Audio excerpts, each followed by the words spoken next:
Yeah. Now, writing our own story can be challenging when we don't know where to start, especially when we've contemplated whether we should exist or throw in a towel. Now, hear the story of how God's power, unlocked through prayer, meditation, and faith, can transform our well being and guide us through life's darkest times. From overcoming abuse and cancer to finding her true voice in gospel music, Ashlyn's journey is a powerful testament to God's healing grace and the pursuit of authenticity. Let's not delay any longer. Let's get into this conversation with Ashlyn. Let's go. All right. Well, ladies and gentlemen, one more time. I am joined today by Ashling Cole, who's been on Sunday's Best, gospel recording artist. And one of the things I love about her is just her positivity, her willingness to minister through music, to touch people's souls, and just inspire change. And I just want everybody just to be, wow, just welcome Miss Ashling Cole. Why not you? Hey. So glad to be here, Derek. Thank you so much for having me. You are welcome. This is great. This is great. I'm excited to get into this conversation. This is good. Now, before I even get started, I was thinking about like, who do you, I guess, when it comes to like recording artists, who are some of your favorites? Who you, I mean, like that actually kind of got you started, or that you actually looked up to? I mean, it's not one of the questions that I actually had, but as we It's started talking, fine. I was like, I had to ask this one. It's fine. So I actually studied opera to Did you? begin with. I was, starting from the age of 6 years old, and I was gonna be a diva, but a different kind of diva, I heard that. and doing arias, and it was, I think I was 12 years old, and I heard Whitney Houston for the first time, and I was like, I don't want to do arias anymore. I want to do that. Yeah. And she just struck me because just the purity of her voice, but I understood that she wasn't a songwriter, and the way that she was able to take other people's songs and really tell the story was so intriguing to me. Yeah. It was just so intriguing that she could take somebody else's pen and turn it into her own and really put the emotion behind it. So yeah, Whitney Houston was one of my very first influences. Mariah Carey was a big influence early on. But then, Marvin Gaye, Stevie Wonder, and my parents, I grew up listening to like blues, like bluegrass, blues. I didn't grow up listening to gospel music. I wasn't raised in church, so we didn't listen to gospel music. I didn't know who the Clark sisters were, and I didn't even know who the Hawkins were. Wow. And I'm in the Bay Area. I didn't even know who the Hawkins were. I didn't know who Walter Hawkins was. And I think the first time was Sister Act with Oh Happy Day. And I'm like, who are these people? They're literally in my neighborhood. Right. They're my neighbors. So yeah. And I think now what influences me is not necessarily an artist, but it's songs. Songs. Certain songs really inspire me. Just this morning, I was going through Apple Music and just looking, getting a random playlist and just listening to songs to hear different stories and take inspiration from other people's writing. Yeah.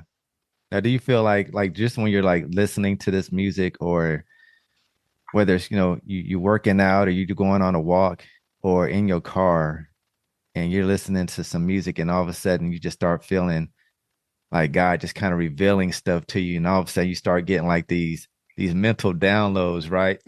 It's like, Absolutely. it's so powerful. How do you process that? I mean, do you use that, like, just kind of store it away and be like, okay, I need to reflect on this a little later?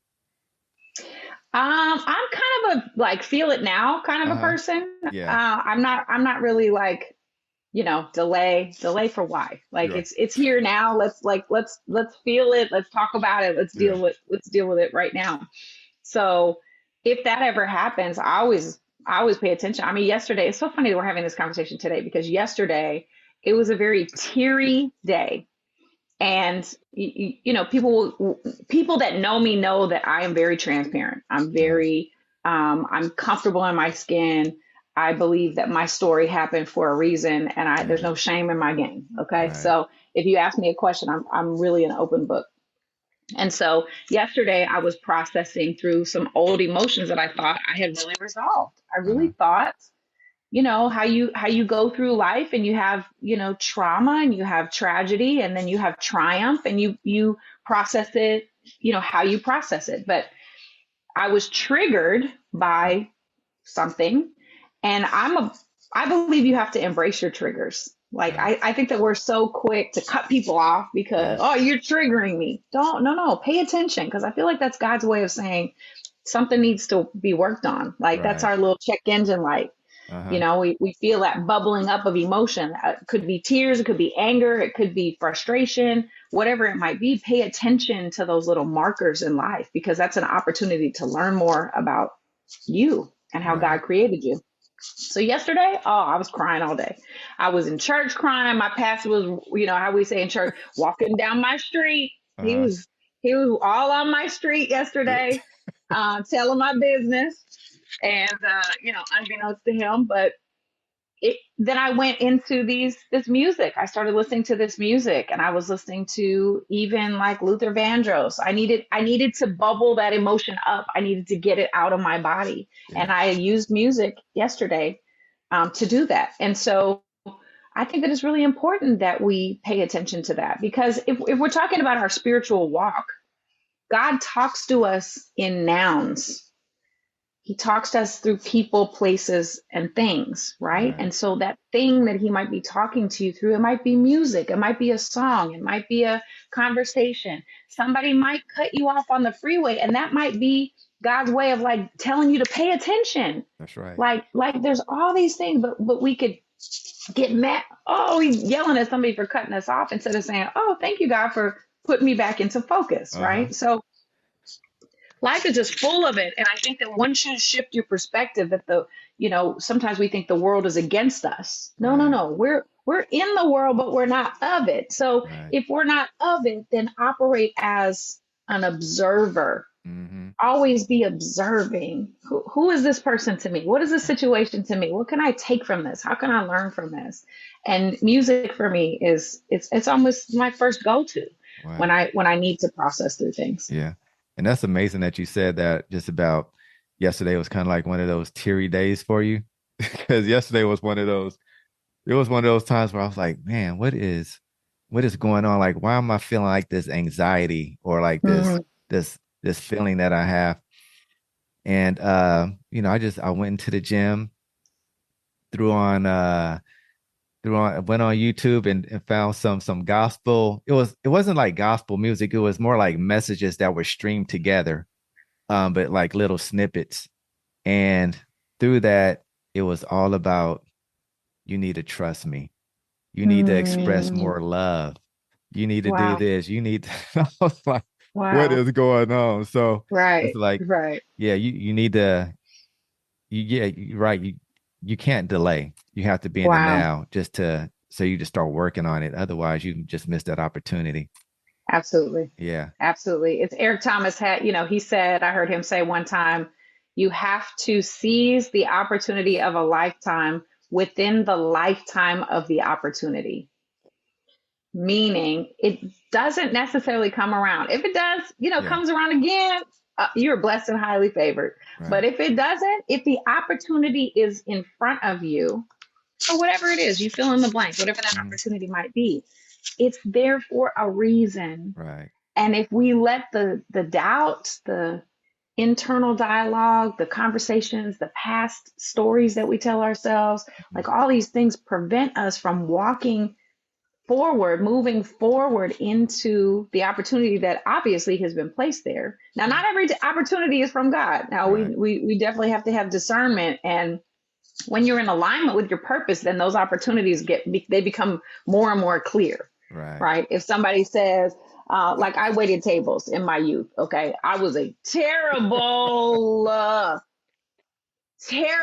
waitress, Yeah. okay, terrible, terrible. People are still waiting for their ketchup. It's just like they're still waiting. And so somebody called me and said, "Oh, I have an event, a catering event. I need some help. Can you help?" No, absolutely not. Uh-huh. No. No, no, no, absolutely not. Paycheck or no paycheck. No. So, that's just a silly example. But if you're not really clear on who you are, whose you are, Right. and what your purpose is, for being here, what your calling is, and God will let you know, like the little gifts that Hmm. you have, like the little gifts and talents that you have, and that can be determined by what can you do, what comes easily to you that's difficult for others. Right. So if you have something for singing for me is very easy. It's very, Hmm. very simple. And for other people, I see people and they're like, how do you do that? Yeah. How, I wish I could sing like that. And in my mind, I'm like, everybody can sing, but that's not Yeah. true. That's not So true. when God gives you something, that's your marker. What can I do easily that is difficult that other people struggle to do? And then Mm. if you hone in on that, now you can start building a business, because if Yeah. you can do it easily and it's difficult for them, oh, guess what? I can market that and begin to build a career solving problems for people, doing That's right. something that's super easy for me. That's right. Because I already know I'm not the singing type. I mean, you better give. Maybe I could do some Lou Rawls or something like that. You'll never find. Come With a deep on. voice, Oh, come But on.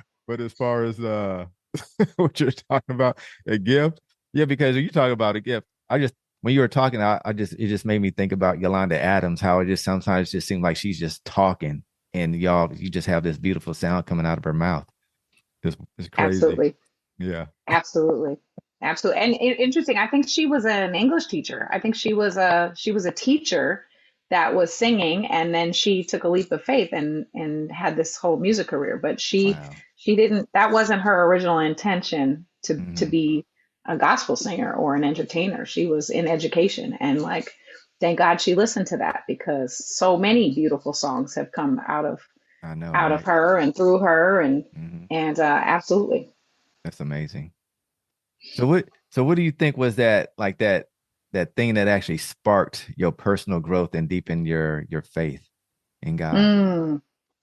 So, as I said earlier, I was not raised in church. I was Uh-huh. raised by an atheist father and an agnostic mother, which Wow. is shocking to people. If I ever Hmm. say that in a church, you could hear the church go, "Oh," What? like it's a like it's a terrible thing. My parents were amazing, beautiful people, though. They were Uh-huh. beautiful people. My father, fought for civil rights in San Francisco. He was an advocate for human rights, and Hmm. and so I was, a little girl and on picket lines, and fighting for equality and all that stuff. So he really instilled that in me Yeah.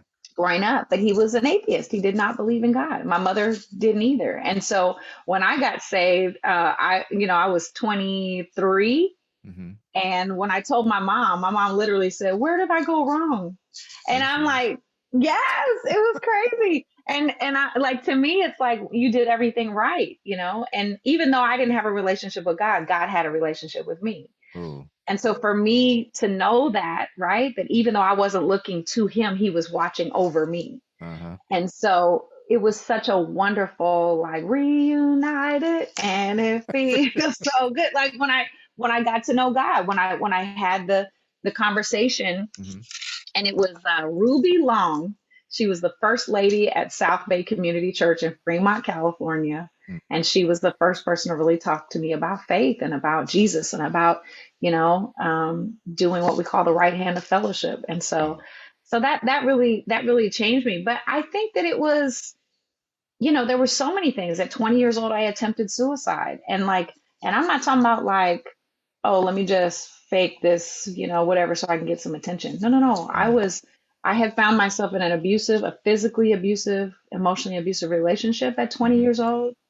I was afraid for my life every day, and I did not know if I was going to survive. I literally did not know. I had told my mom, if Yeah. anything ever happens to me, know that it was him. Right. And so I just decided somehow that the only way out of the relationship was to take my life. And I Wow. tried very, very hard to die. I went into a bathroom and just grabbed everything that I could, anything that I could consume. And I remember the feeling of like collapsing to the floor and feeling peace for the very first time. Wow. And then I woke up in the emergency room. And so, somebody had found me, they Mm-hmm. called an ambulance. I was able, they revived me at the hospital, but God had another plan for me. And there was an attending at the hospital Mm. that, started having conversations with me and finally said, you don't belong here. Yeah. This is not the path for your life. And so Mm-hmm. that was the biggest shifting, because a part of me did die that day. Yeah. And I was able to, to start a new existence and learn about, how I'm loved and I was beautifully and wonderfully made, Mm-hmm. and all these scriptures that I had no idea even existed. And then the second real transformative moment in my life was being diagnosed with breast cancer, and that was in 2018. I had just watched my mom pass away from breast cancer, Wow. 2 years, 2 years. and then I was diagnosed with breast cancer. And so I think that, as children, when we see our parents or we see family members going through things, we think, oh, well, that's our bloodline. And Mhm. so that's going to be my story too. And Yeah. somewhere instinctively, I just said, no, that's not going to be my story. That was my mom's story. And I get to write a new story. I get to partner with God and write a whole new story. And Mm. I just declared over my life, I'm already healed. I just have to go through the process. That's it. And so, chemo, it was painful and tough. When I tell you tough, Yeah. losing all my hair and all the things, it was the process. So I celebrated it. When, Right. surgeries, I had multiple surgeries over multiple years. And I celebrated it because it was part of the process. And so, here I am. Then it's 2018. So we're 6 years post diagnosis, and That's I right. am healed. I don't even think That's about it. right. And Yeah. I Uh-huh. never say, oh, I never say that. I never claim it at any point of the journey. I never Yeah. claimed it, that it was, some people say, oh, my, and the disorder or the disease. Oh, this is my thing. They lay claim on it. I'm like, no, watch your words. Right. Your words matter. So, but yeah, those were two very, very significant moments in my life. And the first one, attempting suicide, I did not have a relationship with God, but that was the gateway to get me to understand something's at work here. Right. Something bigger than me is at work. And Mm. I want to find out what that is. Yeah. Wow. I wish I could remember the name of this pastor, but his experience was it wasn't that he tried to commit suicide, but he just was associating with the wrong people and he got caught Mm, up in this situation where he ended up getting stabbed multiple times and somebody found him and had not them people found him, his life would have been over. But wow. once he once he was in the hospital, of course you start having these epiphanies. Like you start really reflecting on what is my life really about. And he said that's when God spoke to him. It's almost like Paul, like God. Right. Yeah, and your faith, wow. I mean, that's a whole nother type of faith right there because now you're in the midst of it and you can't rely on yourself. You can't save yourself. It's all about God. Absolutely. And Yeah. I think about people that go through, health situations, or, the death of a spouse, or the death of a child, Yeah. like tragedies, hard things. Like, how can we possibly get through this? We Hmm. can't. We can't. We can't get through it by ourselves. We We can't. cannot. No successful person is is an island. No, Right. no successful person got there by themselves. Yeah. And so if you think that you can go through a tragedy and you could just go through it by yourself, mm-mm. You're taking the absolutely the hardest road you Yeah. could choose to take. And this is why I feel it's so important for us to share what we are going through or what we have been through. Because if I didn't share my story, and a lot of people look to have told me they have looked to me for inspiration while they are going through breast cancer because of my attitude of gratitude. to, because Right. I never was like, oh, this is the end of my life. Uh-huh. Never once. I have Never. way too much living to do. I said, oh no, God's gonna, he ain't gonna take me out like this. Right. He's not going to let this happen. But it Right. was my responsibility to partner with God. Mm-hmm. So God wants to heal me, but I'm up here talking, complaining. I don't feel good. Why is this happening to me? And God is looking like, I partner with me in this healing process. And so we Right. have a responsibility. But we go through things. Share. Now you ain't got Right. to tell all you. Don't throw out all your dirty laundry now, Right. Right. but tell people this is what happened, this is what I was facing, and this is how God brought me through it, and I'm on the other side, and I'm so much better because XYZ, right? That's And right. so when people then see that hope, or they see that healing, or that deliverance, or that transformation, then they can say, oh, well, what must I do? You're right. I too can have, that, how can I get to that point? And then we have an Mm-hmm. opportunity of discipleship. That's But right. if we're just talking about, well, if you don't believe in God, you're going to hell, that's not discipleship. It's not. That's condemnation. And Yeah. there's no condemnation in Christ. And so for us to we have to use what we have, like Mm-hmm. I have a friend that's going through, she's diagnosed with terminal cancer now. It's all through her body. And she and I were diagnosed with breast cancer at the same time. Two different types of cancer, Mm-hmm. right? Which we don't have to get into the details of that. If you know, you know. If not, you can Right. Google it. But her cancer spread, and now she is, she's it's just everywhere in her body.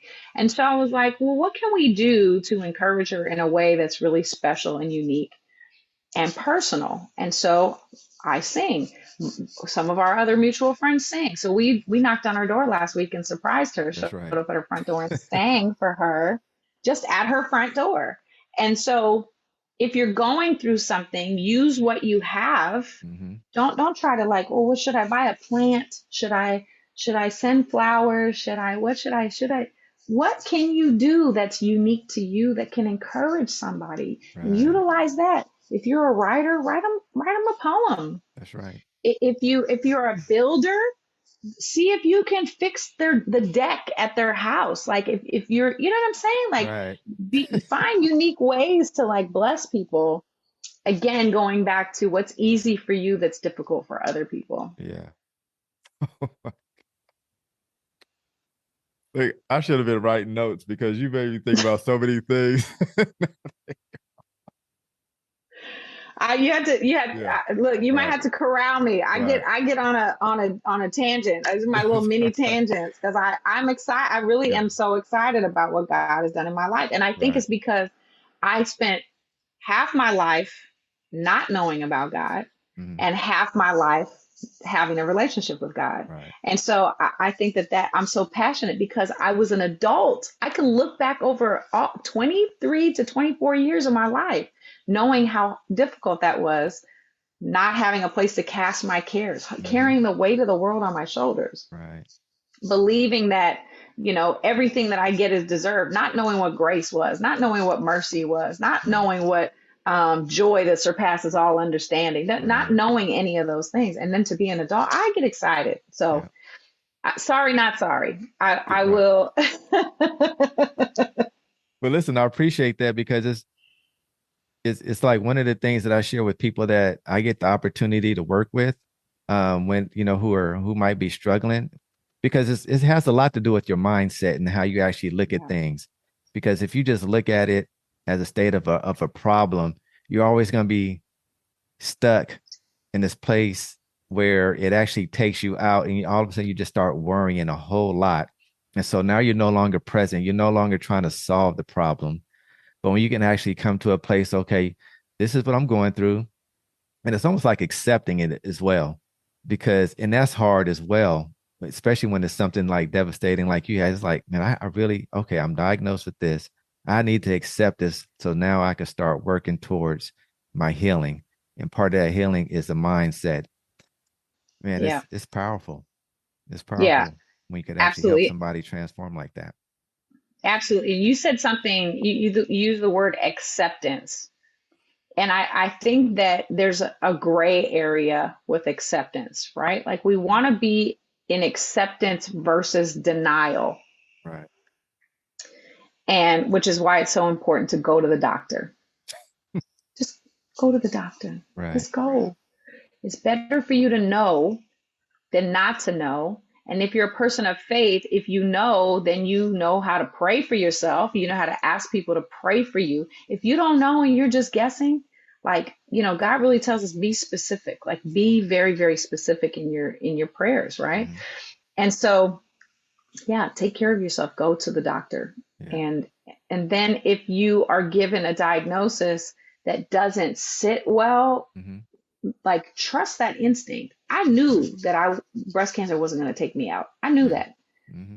But the doctor said, well, this is stage whatever, and this is the most aggressive form of breast. So I could have taken that on. Okay, Right. I'm accepting, I'm in a state of acceptance of this is my diagnosis. But there's a gray area because really, if we're believers, then God has the final say. And then it goes back to then partnering with God. God, what would you have me to do? Right. And asking him, order my steps. And scripture says, order my steps in your word, right? So what are the scriptures that are going to help me through? What book should I be reading? If you've never Hmm. read the Bible, start in Psalms. You know what I mean? Right. Like there are so many great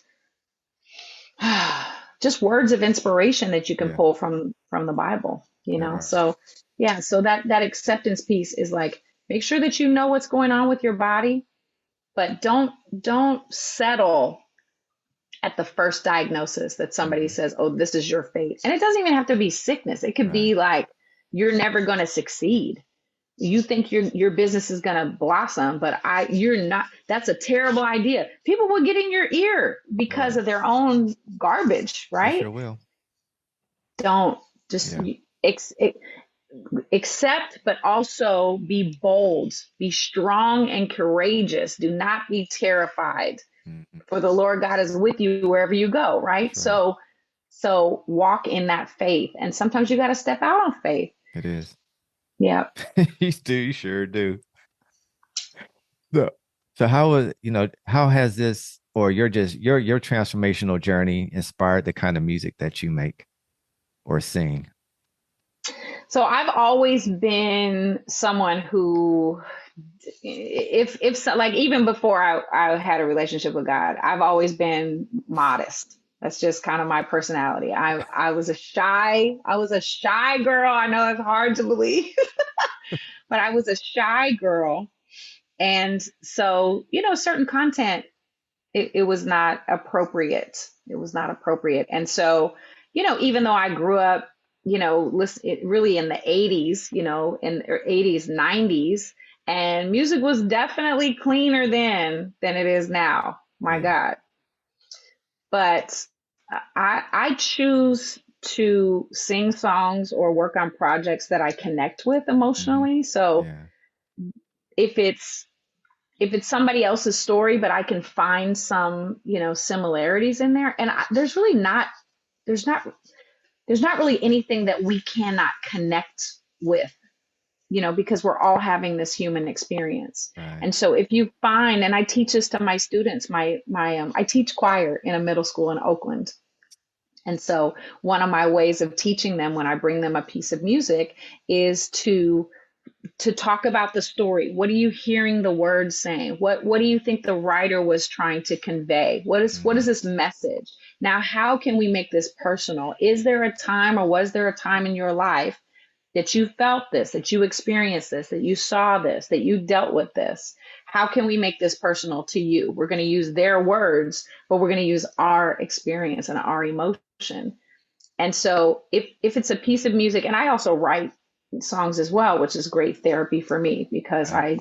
I can just write through a situation and then I'm telling my own story. But if I'm telling someone else's story, it's important that I can connect with it emotionally because in ministry for me, it's not singing songs. I'm not Hmm. out here traveling the world to sing songs. Right. I'm I'm being used in a way to encourage people. And God wired me to be a natural encourager. I don't care who you are, what black, white, red, purple, green. I don't care what your economic. It doesn't matter to me what you're Right. going through. Let's Right. talk about it and let's find a situation. Let's find a solution to the situation. Every cloud has a silver lining. So let's just find it. Let's find it. Yeah. So when you're teaching music, like what is a message or what are you trying to like get across to your students for them to actually pick up on and be like, okay, now this is something that I can actually apply to my life somehow or some form of fashion. Absolutely. Well, I try to always ask myself, am I a safe space? Mm-hmm. And so I want to always be, non-judgmental. I want to be when kids walk in the room, all they want is for you to light up. That's Right. it. When they walk in the room, just give them a smile, know their name, Uh-huh. acknowledge them by name. That's really important as teachers that you can begin to make those connections. But I brought music. So for the graduation, this was just I just started this year, and so it was the last semester before graduation, and so we were able to perform at a series of events in the school and also at the graduation. And the song that I brought was "I Am Healed" by Donald Lawrence. And this song, it basically, because you have to be careful, you can't really talk about God in the Right. schools, and you I was can't about like to so. ask about that. Right. So I chose this song because it has an amazing message, but also I was able to like change a couple words Yeah. so that it was more universal. And so the song starts off saying, "I've got a story to tell about some things that I've been through, but I'm healed." Had some ups and some downs, leveled to the ground, but I'm Right. healed. Right. And so they were able to learn these words, and I could just see in their minds, they're Yeah. like, I do have a story to tell. I Right. have been through ups and downs. I have felt that I've been leveled to the ground, but I'm healed. Okay. I want to start using that in my life. And Yeah. I watched them transform through this message and through this music.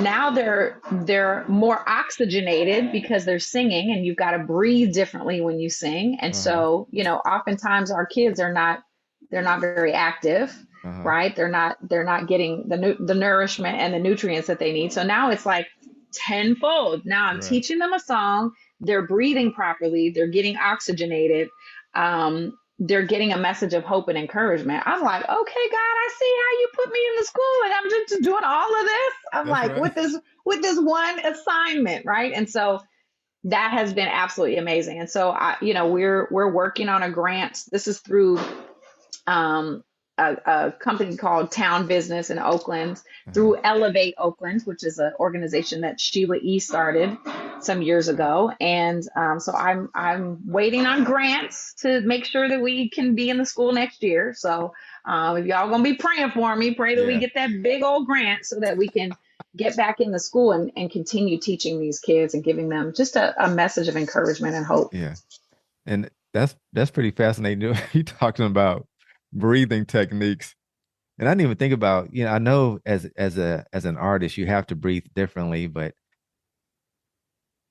I don't think I started breathing right till I actually started doing some type of meditation where you have Mm, to do breathing and yep, it makes a difference. It makes a difference when you inhale through your nose and then you hold it for a while and then you just release. And it's like, man, it's like you're just releasing a whole bunch of like toxins or burdens, whatever it absolutely. is that's on you. Breathing is huge. Absolutely. And I would even, for your listeners that are listening today, I would encourage you to just take a minute right now and just take a deep breath. And there's a thing called box breathing that has been proven to stop anxiety if you're in a situation where you need to make a decision, Mm-hmm. or you're having whatever, some doubt or something.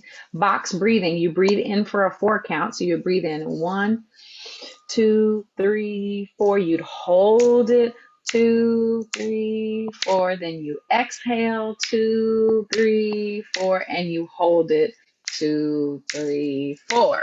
Wow. You could go on YouTube and you get a timer, and there's all kinds of resources for that. It's called box breathing. But if you do that 3 or Hmm. 4 times, It's going to literally shift. It's really, it's miraculous Yeah. that we have our own antidepressant Uh-huh. built in to our bodies. We have our own, anti-anxiety medicine built into our bodies, and it's oxygen. And oftentimes, like myself, we shallow breathe in our lives. We just shallow breathe because we don't really think about breathing, right? Because God is just letting the air come in and out. Right. But if you stop and like take a deep breath, then literally your eyesight gets better, your brain, now you're operating a higher function because your brain is getting the oxygen it needs. So it's definitely something that I incorporate in my day. And meditation is a great way of doing that as well. If Right. you connect with a meditation practice, the Calm app, Hmm. YouTube, whatever it is, there's just tons of resources to do that. But absolutely oxygenate your body. Right. And if you're sitting, this is, I call this my sit, stand, walk, run rule. If you're sitting, stand up. If you're standing up, walk. If you're walking, run. And it works in the opposite. That's if you feel like you're not being productive, right? Hmm. Shift your energy forward. But you can also do it in reverse. If you feel like you're sputtering, you're doing too much, you're spinning out. If you're running, walk. If you're walking, stand. If you're standing, sit. And sometimes if we're sitting, we need to lay down. So you might need to take a nap. You might Right. be doing too much. You might not, you know what I'm saying? You might be Right. running on fumes. So that's another way, to just shift your physical position Hmm. into another position, to really get that, either increase your energy or decrease it. Right. And I think what you just said, one of the things that I never really did, and I'm actually thankful for, is having a desk that actually raises, so I can stand Yes. um, Yes. at times. And then when I get tired of standing, I might sit it back down. But I try not to sit too long because I don't know, whatever reason, it just the I'm not trying to get all scientific, but the gut area, you just don't want to be Yes. sitting too long, right? That's right. Yeah, you have to Look, stand and start walking like you were saying to get things flowing and moving. You have that's to. real. That's real. Absolutely. Absolutely. And you get clearer thoughts. And that's the Yeah, thing. If you're having a hard time making a decision, we tend to grind it out. We tend to like, I'm going to sit here until I make a decision. I'm going to sit at this desk. I'm going to grind this thing out yeah. until I can make a decision. Hmm. And when you move shift, just take 5 minutes. I Right, used to tell one of my clients, and she would get she's a high pilot, for those of you that know flight assessment. She's right, high pilot, very focused, results oriented, and she would sit at her desk for hours and hours just grinding out work. I said, girl, take a walk, right. put everything down. If you need to take your phone for safety reasons, take your phone, but other than that, walk out your door and go just walk around the block. Yeah, And man, when I tell you, that will just shift your whole perspective, because again, you're getting all the things, the nutrients, and also drink a glass of water. That was right, also part of the assignment. right, Go drink some water and then go walk around the block. And sure enough, 9 times out of 10, she would say, I would come down and sit down and the answer would just be right there for me. right. And then she'd be able to move on to the next task. Oh my As goodness. opposed to spending 3 hours trying to grind it out, just go take a walk, give your body what it needs, Right. and it will repay you Yeah. with, the necessary things that you're looking for, that you're seeking. And that is so true because that's me. I'm that pilot. So I'll sit at the desk and when Yep. I get to that place, it's like I have to get out of that unconscious moment where it's just like I'm operating on autopilot and be conscious of what I'm doing. It's like, okay, Yep. I'm not making any progress. Let's do something else. And so that's when I actually get up and I might go for a walk. And if I'm walking, it's probably like a 1.5, mile and a half, 2 miles. But just that clarity, just getting out in the sun, let it radiate, let it beam on me for a Right. minute. Breathing some fresh air instead of just being in this stale room. It works. Yeah, Absolutely. it's good for the soul. Absolutely. And Good then for when the you do it consistently, then you right. then you now you've formed a habit, but also a process right? So Right. then it feels more natural when you can't get the answer that you need or you can't fix what's in front of you, then you naturally just go, all right, cool, let's take a walk. Hmm. Then it becomes second nature. And then, now you can move to the next level quicker as well, more efficiently. It is so true. Now, how are you using like just your own personal story, just in faith and to inspire others, during their spiritual journey? So I mentioned the choir. I mentioned Yeah. teaching choir, Uh-huh. which has been absolutely amazing. And I also like if I go to ministry events. So people fly me all over the world Hmm. to do different events, women's conferences or church events or anniversaries or whatever it might be, which is such a blessing. I just feel so privileged to get to do that. But my prayer ahead of time is always, God, show me what the need of the room is. Right. And so I remember I was at a ministry event, and of course, I know my testimony. I know Hmm. that I attempted suicide at 20 years old, but I don't need to like blab that everywhere because it might not be the need of the room. You know what I Right. mean? I might just be oversharing just for the sake of sharing. So Yeah. I would say, God, tell me what the need of the room is. Tell me what is the need of the room, to the point where I was at a church and Mm. I couldn't shake this feeling that somebody in the room was contemplating suicide.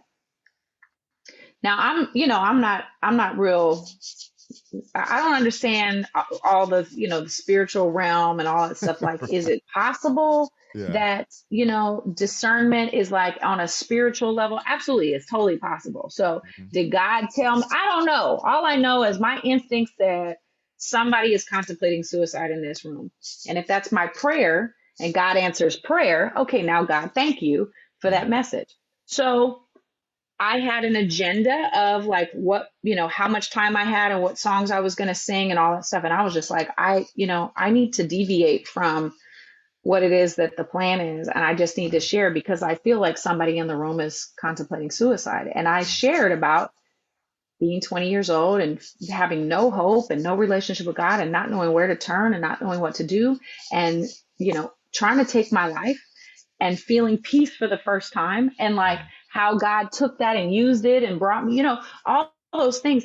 Literally, this actually happened twice. I'm now just remember this has happened twice. This happened once years ago before I really got into ministry, but I was at a church and someone had asked me to sing. It was my very first time singing a solo at church. And this young man reached out. I think we had MySpace at that time. And he sent me a message and Okay. said, I was contemplating suicide. I happened to come to that church, and your testimony changed my mind about taking my life. Wow. And he's thriving now today, right? And Hmm. so, and the second time was a young lady that I didn't know. I did know the young man from Yeah. before, but the second one, this young lady was someone that I did not know. And she came up to me after and said I was contemplating suicide, and now she has a different perspective and she has hope and she's going to get the help that she needs. And so That's good. I think that it's important, sharing is great, Hmm. but sharing the wrong thing, it's like you wouldn't use your car key to open the front door of your house, Right. right? You have a key and it works and it has a purpose and it can start the car if it's used in the right way. But Hmm. if I'm just oversharing or just trying to, I'm just going to tell it all. It's Right. not appropriate. So learning how to operate in those situations, to know what to say, when to say, how to say it, how much to say, and then being able to shift from, and I know this is probably difficult for you as a pilot. See, I'm a flight attendant, so I can be swivel. I can shift and move as I need to. But then I can say, okay, we're gonna move from this because it's over here, and the need is now shifted to this need over here. Yeah.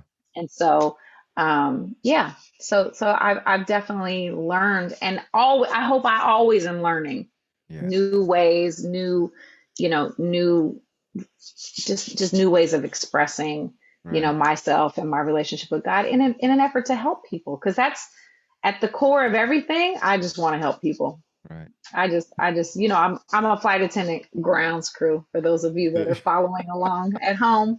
Yeah, so I want to help people. I want to be that support person. I want to Mhm. make sure that you succeed. And sometimes I want you to succeed more than I want myself to succeed. And Yeah. so it's a balancing act. It's finding that rhythm between not doing things to my own detriment, Right. helping, but if I help you, how is this going to help us? let's Hmm. let's go together. Let's do it Right. together. But how does that make you feel though? When you're actually just in a place where you can actually listen and hear God speaking to you because he says, "All right, I need you to go this route instead of going this route." Even though this was an intention, we need to deviate a little bit because there's some people that really need to hear this message and only you can deliver it. That has to be a good feeling, especially knowing that God trusts you with it, right? That's huge what you said right there, Mm-hmm. because I don't know, that was a maturing process, because God, there's a song called Ordinary People. God uses ordinary people, right? Just, people like you and me to do great things, right? And it's an incredible feeling of, can I quiet myself enough to hear, God speaking? Can Yeah. I can I stop myself? You know, I'm an over preparer. I want to definitely be prepared, and I Mhm. practice and I rehearse and I do my vocal warm ups and I do all Yeah. these things. But at the end of the day, it's it's God's will, right? It might be Mhm. my story, but it's his glory. And Right. so I have to be able to humble myself to say I am merely a vessel, right? Mm-hmm. If he's the potter and I'm the clay, I have to be moldable. I have to be malleable. I have to be able to stretch. I have to sometimes, that stretching process can be painful, Right. can be challenging, can be tough Yeah. to go through. But at the end of the day, anything other than that, Mm-hmm. then it's my will. Yeah. If it's anything outside of that, it's my will. Mm-hmm. And I know that my will is nothing compared to God's will. I Right. can't, I have a vivid imagination, but I can't even begin to know the thoughts that he has for me or the plans that he Yeah. has for me, and the level of love that he has for me. I could never comprehend it. Mm-hmm. And so why would I lean to my own understanding? One of my favorite scriptures, lean not to your own understanding, and in all Right. your ways acknowledge him and he will direct your path. That's I right. want always for him to direct my path. So that Yeah. means a daily dying to self. Yeah. And that requires discipline. That requires surrender. It requires, to be uncomfortable sometimes. But the reward is moments like that, Right. moments where I thought this thing was going to go one way. And then all of a sudden, I can't shake this feeling. And I'm like, okay, I know that that's how God speaks to me. Yeah. And so I'm like, okay, God, I feel the nudge, like pushing Uh-huh. me in another direction. And I'm like, okay, let me pay attention. Yeah. And now this young lady, her parents don't have to be at a funeral. That's right. Yeah. Golly. Yeah.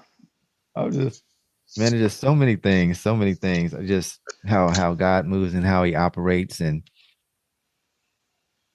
man, it's the when you're actually obedient, even though you don't know the outcome, you just follow God sometimes and leading you down this path and you're like, where am I going? Where am I going? With I don't know what the outcome, what the end result is gonna be, but I just have to trust. And I just think about like Moses, leading the people out of Egypt. And here he is experiencing miracle after miracle, just going through the desert, being led by the pillar of fire at night, and then um, oh my God. And I'm like, just okay. Now all of a sudden you come to a crossroad, and it's like not all dead ends are bad because God is going to create an opening in that dead end, just like Moses experienced at the Red Sea, where he was just like, okay, now you're going to part this Red Sea. Even though you got all this stuff coming after you, you come to a place where you just got to throw your hands up and like, God, what do I do? What do I do? And he's like, I got you. I got you. I led you here. I didn't lead you here for you to fail. I didn't lead you here to die. I led you here so I could be glorified. And I'm about to glorify Absolutely. myself. Absolutely. Yeah. Hallelujah to that. Yeah, for Yeah, real. I love one of the, as I study scripture, I remember reading, one of our basic scriptures. He's Alpha and Omega, he's the beginning and the end. Okay, right? Right. So he could have said he's Alpha or Omega, which means that he's with you in the beginning Right. or he's with you at the end. Mm-hmm. He'll be with you, but it'll just be the beginning or the end. But he didn't Yep. say Alpha or Omega. He said Alpha and Mm-hmm. Omega, which means that he'll be with you in the beginning and the end and everything in between. You're right. And so the way that I apply that to my life is that don't confuse the and with the end. Mm-hmm. And so if you're in the and, you're in the Yeah. midst of something, you're going through, you're in the valley, Right. he's not done with you yet because he said, I'm going to be with you in the beginning and the end, which means everything in between. And so that's so encouraging. And I hope that it's encouraging to somebody else that when you're going through your go through, and you will, Right. my pastor says you're either in a storm, on your way out of a storm, or on your way into a storm. Mm-hmm. Okay. And so, the storm is coming, but how you respond to it is going Right. to determine how long you stay in it, right? Because you could be running from the storm and you're actually running with the storm, Yeah. and so it's gonna be prolonged, right? And That's right. so sometimes we just have to stand still and be in the storm and let it pass over us, as Right. opposed to running from it, which then we could be running in it. Mm. So just remember that if you're going through it, if he brought you to it, he's going to bring you through it, and just That's to right. be encouraged and pay attention while you're in the valley. You might as well learn something. You You might as well better. look around. You might as well see what the valley looks like, because Yeah. you might have to give directions to somebody else that's coming behind you that's going to be in the valley. Well, let me That's right. let me find out the topography of the valley. Let me find out what the, what I'm saying? Are there Yeah. animals down here? Are there Yeah. snakes or whatever? Let me find out what the valley is really about so that I can encourage somebody else that's going through it. That is good. He said a topography. Well, I can't even say topography. How deep is this valley? I know, right? How deep is the valley? That's right. Uh, so what are some of the like common roadblocks or um challenges that you see that people might face in their spiritual growth, and how do you help them like just navigate that? Mm. I mean, we're the biggest roadblock ourselves. Right. Mm-hmm. Sometimes we're the only roadblock. Right. Sometimes what we're complaining about is self-inflicted. Mm-hmm. And I think that we give the devil too much credit. And oftentimes it's like, who are you hanging around with? Who are you talking to? Who are you spending time with? And then what are you spending your time thinking about? You have to protect your eye gates, your ear gates. That's real Yeah. old school church. But protect the gates, right? So what are Right. you watching? How Mm-hmm. what does your timeline look like on social media? Is it all doom and gloom? If you come and look at my Instagram thread, it's nothing but positivity and encouragement Right. and stories of wonderful, weddings and birthdays and Mm-hmm. and positive messages. That's all I see on my Instagram, because I get to control and choose the narrative that I want, the algorithm. I do have a say so in the algorithm. And so, That's right. what is the algorithm of your life? Who are you hanging around? How are you speaking over yourself? When you look at, like, when you get up in the mirror, you go to the bathroom to brush your teeth, are you looking at yourself? Yeah. Do you make eye contact with yourself in the mirror and say, "Great morning. I'm so glad to see you again today. Look Right. at us. Look at how come on, God. Look at what you did here." Right? Are you taking time to really thank God for what he's done, the little bitty things? God, Right. thank you that I still have toothpaste in the toothpaste thing. That's Thank it. you, God. And It's the thank you that small there's things. something in the account. If I need to go buy some more, I can, right? That's right. The little things in life. So I think, like, you get to speak those things that are not as though they were, but that Mm-hmm. happens on a positive way, but it can also Right. happen on the negative, right? Right. We sometimes speak negative things as though they were. Right. And they're not. They're just in our head. They're the monster under the bed, which is just Mhm. an imaginary thing. And so That's it. I think that that's so important. You can partner with God. You get to partner with God. That's it. What do you mean? It's not a dictatorship? No, it is No. not. Absolutely not. He's all knowing and all seeing and all being. He's omnipresent and omniscient and all those things. And he's greater than us and bigger than us and all of that stuff. But That's right. if I know, and since we're talking about the flight assessment, as a pilot, flight attendant, grounds crew, we depend on the air traffic controller because they're higher than we are. They have different equipment in the tower that we don't have. And Right. so the air traffic controller can see when it's safe for you to, go take off. We can't Right. take off. As great of a pilot as you are, you can go nowhere until the air traffic controller says that it's safe, Right. right? Even though you know how to fly the plane, you know how to get us there safely, you cannot do anything until they say go. And so if you think of God in that way, like God is like our air traffic controller. Controller. He sits high, he looks low, he sees all, he knows what's on the other side of the wall. He has orchestrated things and people and places to help you and guide you. Like you said, if you get to a dead end, just maybe you need to take a break.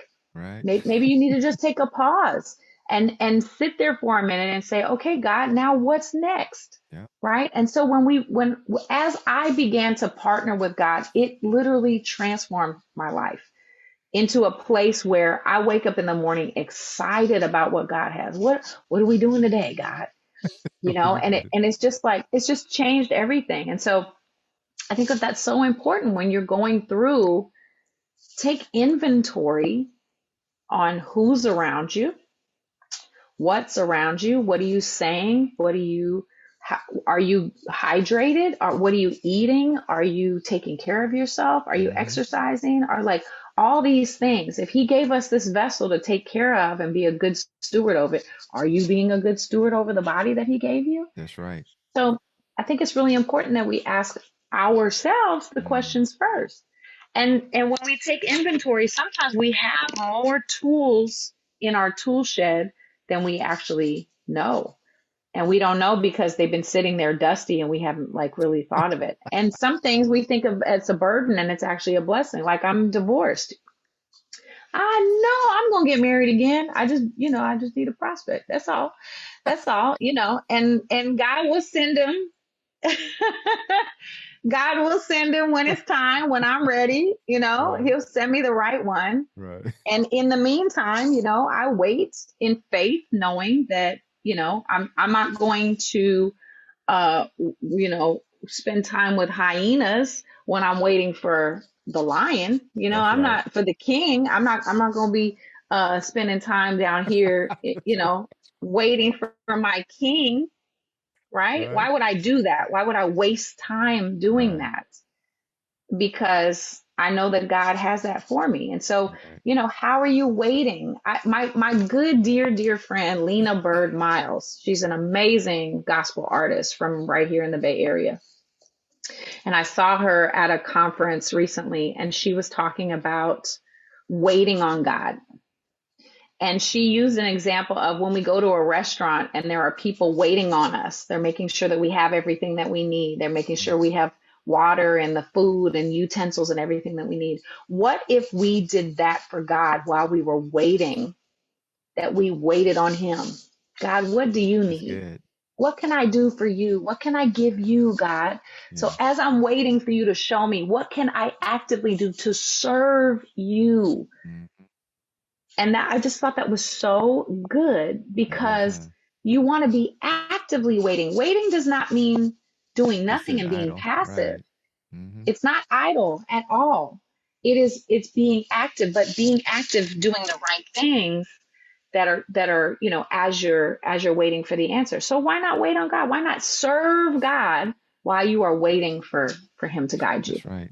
Cha-ching. Yep. That's it. For real. That is so true. Yeah, because people think, yeah, I don't know, just that whole waiting process. It's nobody likes to wait. Nobody likes to wait. because we want everything now, but it's Right. so much growth and learning that takes place in that waiting phase. Right. And if you just rush it beyond God's control, you just like, you know what, God, I got this. Boy, we could tear it up real quick. And then next thing Right. you know, we're waiting even longer.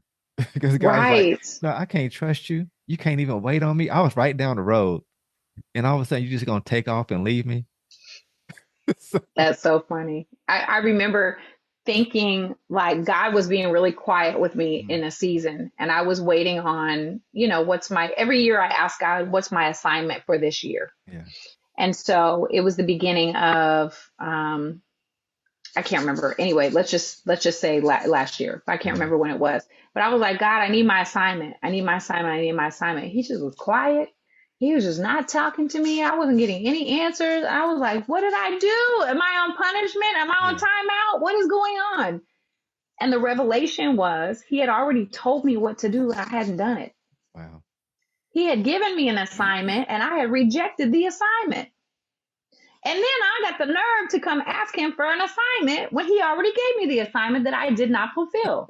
And so why would he's like, I already told you, you already know what to do. And I did. That's the thing. I knew what I was supposed to do. And I'm just like being, disobedient. Yeah. I was just being disobedient. And I just finally said, oh, okay, God, I see what it is. And so Yeah. as I began to accept the assignment, now now the dialogue begins. Okay, great, Wow. because now I'm back in alignment. It only takes that one little, like a chiropractic, when you get out of alignment, it only Oh, takes yeah. one tiny Mhm. vertebrae That's it. That is and it. you might be in bed for 3 weeks.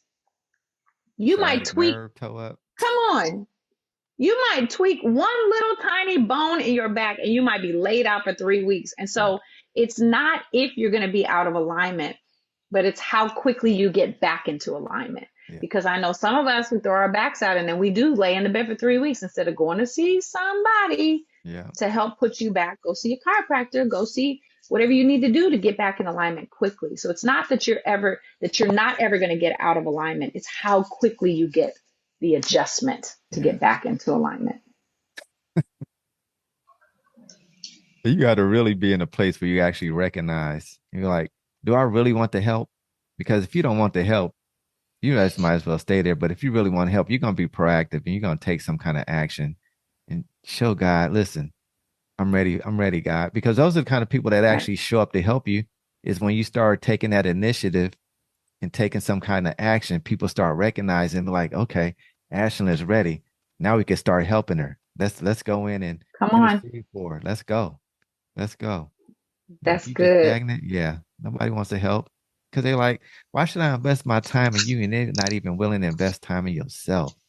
Right. Yeah, That's right. doesn't Someone, work so like I heard somebody say, like, if you run out of gas and you're on the side of the road and you're just standing next to your car, people don't stop. But as soon as you try to push your own car, yeah, we've seen it time and time again. You see right. somebody pushing their own car through the intersection, and now all of a sudden, all these people get out of their cars to That's help right. Yeah, because they see you doing the work. they So do. let people catch you doing the work and see how quickly they're going to want to partner with you That's because right. because it's easier to come alongside somebody who has forward motion because now collectively we can create momentum, Right. but it's harder. You can't create momentum until you first start moving. Yeah. There's no momentum without movement. And so, let people catch you in motion, Mhm. and you might be moving but in the wrong direction, but you'll see True. people start coming alongside you and be like, oh no, I let's go this way, Right. and you'll get to the destination quicker for sure. If you want to, what do they say, if you want to go fast, go alone, but if you want Yeah. to go far, go with a team, You're right. go together. Absolutely. Yeah. And I heard John Maxwell talk about momentum where he actually used a train as an example. And so he just talked about a train going, his normal speed, whether it's, I don't know, 60 miles, let's just say at 60 miles per hour. And the train has momentum and it's pulling its cargo and it comes across a brick retaining wall, with the momentum it was able to generate, it's actually able to go through that brick retaining wall. But now, let's say that train is stopped, and you just throw a 2x4 across the railroad track, that train is not going anywhere. And That's it's like right. the small things, even when you think about how big a train is, but that small piece of 2x4 can prevent that train Right. from moving. It's Right. like you really have to That's a be great visual. cognizant. Yeah. Absolutely. Absolutely. Oh my gosh.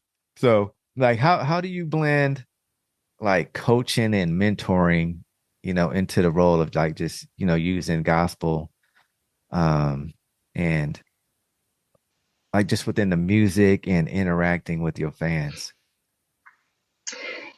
Really, honestly, and this is like, it's going to sound so cliche, it's Uh, the flight assessment. it I is. utilize the flight assessment. My faith, of course, is first, Uh-huh. and scripture is always first. But Yeah. we can pull other tools in the flight Right. assessment for me because it has afforded me the ability to know who I am. Uh-huh. And accept, I have embraced who I am. I am a full fledged flight attendant, which You know it. means I know it. And what it means is I care more about the experience than anything else. Mm. I'm like 99 flight attendant and I have 77 grounds crew. Grounds crew is the helper. That's the behind the scenes. Like, I'm going to do some things that you may never thank me for, or you may never even see me doing it, but I'm going to make sure that you have what you need. Yeah. And so, and then I'm a 51 pilot, which serves me great because I have other pilots in my life. I don't need to be a 99 pilot because I have great, wise counsel in my life that can make decisions. And the pilot, of course, are very results oriented. That's And right. so when you have a partnership of a pilot and a flight attendant and a grounds crew, and then of course we have the air traffic controller, which I have almost zero, okay, because that's the details, right? Air Yeah. traffic controller we talked about earlier is like the detail oriented, like the process, Yeah. right? The air traffic Right. controller needs to go through the process because in their minds, if I don't cross every T and dot every I, lives are at risk, That's right. if we're being literal in the analogy. And so I'm very rebellious against, I am a rule follower, but I'm Yeah. also a rule bender, right? If the, Right. if the rules are too boring, come Come on, on. we gotta have a good experience around here. Okay. So for me, it's like finding that balance of, my flight attendant, as wonderful as she is, she'll get me kicked out of a room just as quick as she got me into the room. Yeah. And so I have to govern how much I share, how much I talk, and, read the room is so important for me. And so knowing that allows me to navigate myself so that I'm not a threat, Uh-huh. because I might come off intimidating if I just kick in the door and I just start blabbing my Yeah. mouth. That might be intimidating. There might be introverts that are in there that are not going to take kindly to such a big extroverted personality. Right. And so it's just allowed me to really learn me. And then I get to the root, I get to dig to the root of problems much faster because I'm being my authentic self. That's I right. know when to say yes. I know when to say no. If somebody presents an opportunity for me that's not in alignment with who I am, I'm not going to even put us in a position to fail. Now, do I take risks? Absolutely. Yeah. Do I try new things? Absolutely. Absolutely. Because that's what life is all about. And I want to turn over every stone in That's this right. life. But it has really allowed me to approach any situation with authenticity. And when you walk into a situation with authenticity, it encourages other people to be authentic as well. That's And right. so I think the more of us that we can operate in our own authenticity, the world would be a better place Yeah. because we wouldn't have all this fake AI, social media, who's who? Is this a real person? Yeah. Is this real or Memorex? For those of Right. my people that Yeah. have been around for a while, you remember Yeah. what that is. So Yeah, so it just allows me to have quality relationships without all the fluff, Right. because you're not going to be able to be around me and not be positive or not be authentic. You're just Right. not, It's not. because I demand it of myself, and by being that light in the room, people that don't have that, they'll exit stage left. They will remove themselves without me even needing to make a decision of, is this person good for me or not good for me. They'll remove themselves Right. from my life because they can't handle it. They don't want to be There we around go. all this positivity. I can't complain. No. I can't gossip. No. No. No. Let's talk about something else. Yeah. Yeah. That is funny that you said that because I'm actually planning something for some of the people that I actually supervise at work. And I already, so one of the rules is when we get to this place and we start hanging out, nobody's talking about work. Right. Right. Because I know where that could Sometimes it's lead. easier said than Yeah. done. Right. Absolutely. Absolutely. That's good though. That's a Yeah. good boundary to have. Yeah, it Mhm. is. Right. But at this phase, before I let you go, at this phase in your life, like how would you define success? Hmm. I think at this stage in my life, it's going to be financial Mhm. success. I think that I'm at the point now where I'm measuring, I have maybe the emotional success, mental, spiritual, Yeah. musical.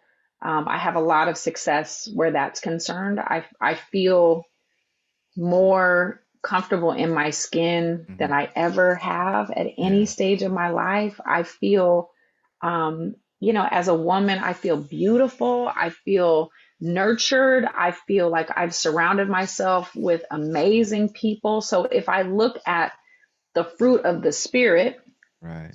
I'm successful, right? The challenge is the financial success, and that Yeah. that has been my focus this year. Is Yeah. like I want to get to the point where I really feel like I have financial freedom. Hmm. And being an entrepreneur is, it's challenging. It's a hustle hard, mentality. And as a single woman, I Right. thought for sure by now I would have a covering, that I'd be able to partner with a husband. I don't Right. know why this keeps coming up, Right. Derek, but I'm just being obedient. I'm just being obedient to God. Right. Okay. But that's also would be a measure of success. Right. I want to be in a position where I'm ready to be a wife. Like I Mhm. really am, and I could say, oh, I'm ready. I could, Yeah. there's a lot that goes into it. So Right. It yeah, is. yeah, absolutely. Yeah. That's good. That is good. I love it. There were so many bombs and nuggets that we actually talked about just on faith and everything, right? It's for real. Yeah, I think this is gonna help a lot of people just get to the next level and elevate them to whatever it is they want to accomplish. And that's the mission. That's the mission. Awesome. Absolutely. Where can people find you on social media? Um, Always on social media. The website is ashlingcole.com. You can find merchandise there if you want to support merchandise. I do coaching. You can schedule coaching on ashlingcole.com. And that's vocal coaching as well as just life coaching. So my organization is called Find Your Voice. And so that has to do with singers, but it also is for speakers. If you're a public speaker and, if you're having challenges with your voice and you need coaching. So I do all of that. Social media, Instagram, that's usually where I hang out is on Instagram. That's it. And, but yeah, Facebook and then all the other stuff. I don't really fool with all the rest of it at this point, but That's right. yeah, but reach out to me. You can DM me and, Uh-huh. and be in contact with me. And if you need encouragement or you need prayer, I have people, send me messages and ask me to pray for them or pray for their families. That's So what I'm talking about. It's really awesome. So social media, I had for years like had a love-hate relationship, but I have really seen that it is ministry. Yeah. My social media works as ministry, and it is given me the ability to reach people that I can't physically get to, but I can spiritually get to them. I can emotionally get to them and encourage people on a level that I would not have, been able to do without social media. That's good. That's what I'm talking Yeah. about. Thank you, Yes. Ashling Cole. She's in the house, y'all. Thank you, Derek. This was so nice. Thank you so You much for having me. are And welcome. yeah, much success to you and just keep doing what God is calling you to do because it Thank is you. word on the street Yeah. is that you are really, really helping people. So Thank you. keep doing it. Thank you. I Why not you? Why not you step up and be the person that God has called you to become? Well, I want to thank Ashley Cole for coming on the show because she brought it, she poured her heart into it. And I just want to thank her for her time and her energy, and her testimony is powerful. You just think about somebody, one who grew up in a household where the mom was agnostic and her father was an atheist, that also wanted to commit suicide. You'd be like, okay, what is she gonna do? What is this person right here gonna become? But the thing is, you just never know how God is gonna use somebody. He'd take the bad and turn that into good, and then use that as a testimony to go out and share. And the fact that God has actually gifted Ashlyn with a powerful voice so she can actually sing for Him and pour into other people through her music and touch the soul and the heart.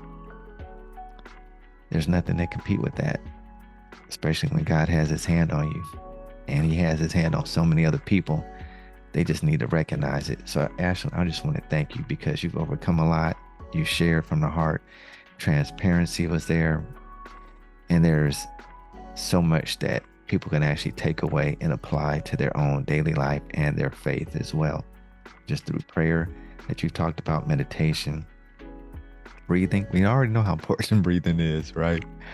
But just being in that place where we could just listen and respond. And you did it. So thank you for coming on.